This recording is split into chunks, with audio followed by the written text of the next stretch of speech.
ስውር እጅ ያባነናት አፍሪካ።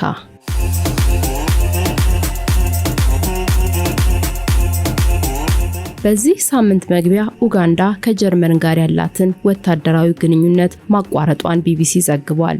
አገሪቱ ይህን ውሳኔ ያሳለፈችው በኡጋንዳ የጀርመን አምባሳደር የሆኑት ማቲያስ ሻወር በኡጋንዳ ጉዳይ ላይ ሲያሲሩ አግኝቻቸዋለሁ፣ በምስራቅ አፍሪካም ለመስራት ብቃት የላቸውም ያለች ሲሆን ከዚህ በኋላ ኡጋንዳ በሁሉም ወታደራዊ ግንኙነቶች ውስጥ ከጀርመን ጋር እንደማትሰራ አስታውቃለች። ጀርመን በበኩሏ በቃል አቀባዩ በኩል ኡጋንዳ ቀልደኛና አላዋቂ ናት ማለቷ ዜና ምንጭ ጨምሮ ገልጿል። ይህ እርምጃ ያልተለመደ በመሆኑ በተለያዩ የዓለም አቀፍ መገናኛ አውታሮች ትልቅ ሰበር ዜና ሆኖ ሲዘዋወር ሰንብቷል። ምንም እንኳን ከላይ የቀረበው መረጃ ከቅርብ ጊዜ ወዲህ አዲስ ነገር ባይሆንም ጉዳዩ ግን ትልቅ አጀንዳዎችን እና የእቅዶቻቸው መሰረት ስለሆነ ምዕራባውያን ሰፊ ሽፋን ሲሰጡ ታይተዋል። አፍሪካ በግልጽና በእቅድ በወቅቱ ሀያላን ተከፋፍላ በቅኝ ግዛት ስር ለብዙ ዓመታት ስትበዘበዝ ቆይታለች። ከአካላዊ ብዝበዛው ብትተነፍስም አሁን ድረስ በቀጠለው የእጅ አዙር ቅኝ ግዛት እየማቀቀች ትገኛለች ይላል ያገኘነው መረጃ። ከዛሬ 60 እና 70 ዓመታት በፊት ነፃ የሆነችው አፍሪካ በእነዚህ ዓመታት ራሷን መቻል ያልቻለችው ለምንድን ነው? አህጉሪቷን አንቆ የያዛት መሰረታዊ ፈተና ምንድን ነው? የእጅ አዙር ቅኝ ግዛት ለማስቆም ምን ይጠበቃል? እነዚህ መነሻ ነጥቦች ይዘን መረጃዎችን እየዳሰስን ርዕሰ ጉዳያችንን እናሳይ። አብራችሁን ቆዩ። ቻናላችንን ሰብስክራይብ፣ ላይክ እና ሼር ብታደርጉ አብዝቶ ደስ ይለናል። መልካም ቆይታ።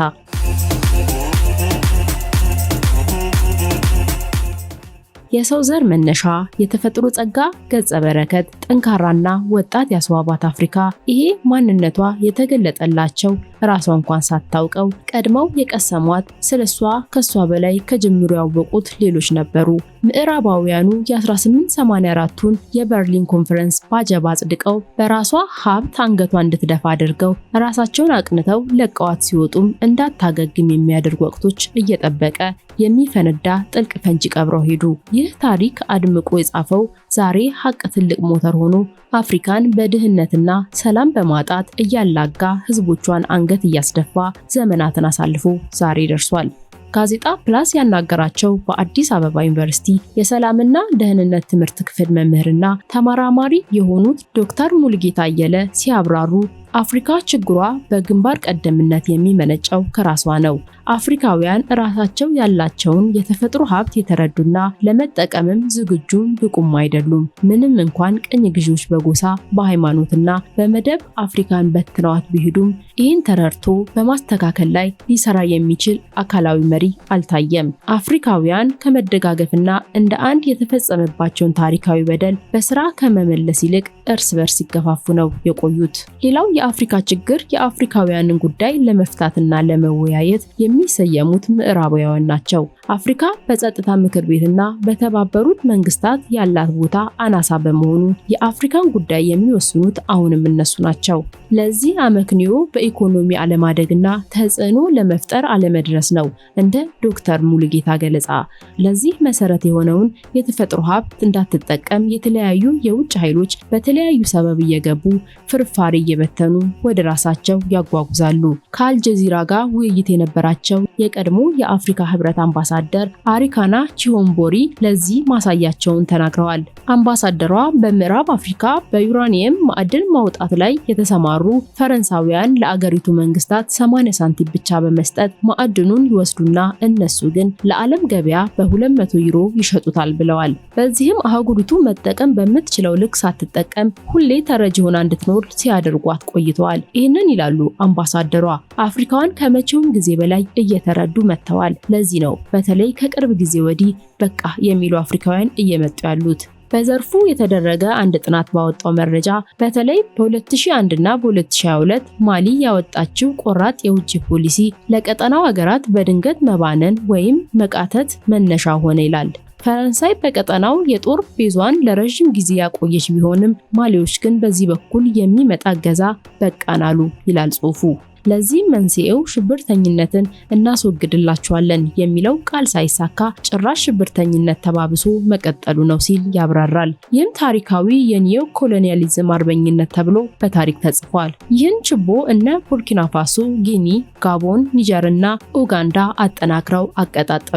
ሌሎች አፍሪካውያንም እነዚህን ፈለጎች እየተከተሉ ወደፊት እየመጡ ነው በማለት ጥናቱ አመላክቷል።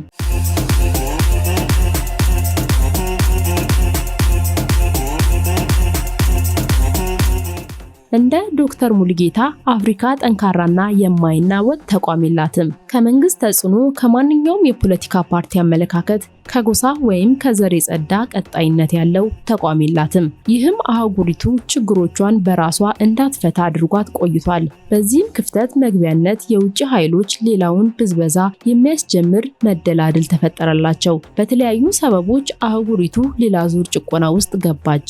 አምባሳደር አርካና ቺሁምቦሪ ሲያብራሩ በእርዳታ ሰበብ በትምህርት፣ በጤና፣ በሰብአዊ መብትና በመሳሰሉት አመክንዮዎች ወደ አፍሪካ የሚመጡ ድርጅቶች ለምሳሌ USAID መሸፈናቸው የተጠቀሱት እርዳታዎች ቢሆንም ዋና ዓላማቸው ግን ሌላ ነው። አገራቱ የተረጋጋ የመንግስት ስርዓትና ህዝብ ተጠቃሚ እንዳይሆን በስልት ነው የሚሰሩት ይላሉ። በዚህም ሁለት ጥቅሞች ያገኛሉ። አንደኛው የጦር መሳሪያዎችን ለመቸብቸብ አመቺ ሁኔታ ሲፈጠርላቸው፣ ሌላው ደግሞ አፍሪካውያን በግጭት ሲተራመሱ ምዕራባውያን ደግሞ የአፍሪካን ሀብት በሚፈልጉት ልክ ይወስዳሉ። ከዚህ ጋር በተገናኘ ዶክተር ሙሉጌታ ሲያብራሩ የተለያዩ ዓለም አቀፍ ድርጅቶች ሰብአዊና ቁሳዊ ድጋፎችን ለመስጠት ሲመጡ በሀገራቱ ላይ የሚያስቀምጡት ግዴታና አሰራር አለ። ገንዘባቸውን ሲያወጡ የሚያገኙትን ምላሽ አስልተው ስለሚመጡ ሊያስከትሉ የሚችሉ ተጽዕኖ ከባድ ነው። አፍሪካውያንም ሳይወዱ በግድ በወጥመዳቸው ውስጥ ይወድቃሉ። ይህን ጣልቃ ገብነት አንፈልግም የሚል ተገዳዳሪ መንግስት ካገኙም በመፈንቅለ መንግስት ተቃዋሚዎችን በማስታጠቅ ወይም የተለያዩ ማዕቀቦችን በመጣል አዳክመው እንዲወገድ ያደርጋሉ።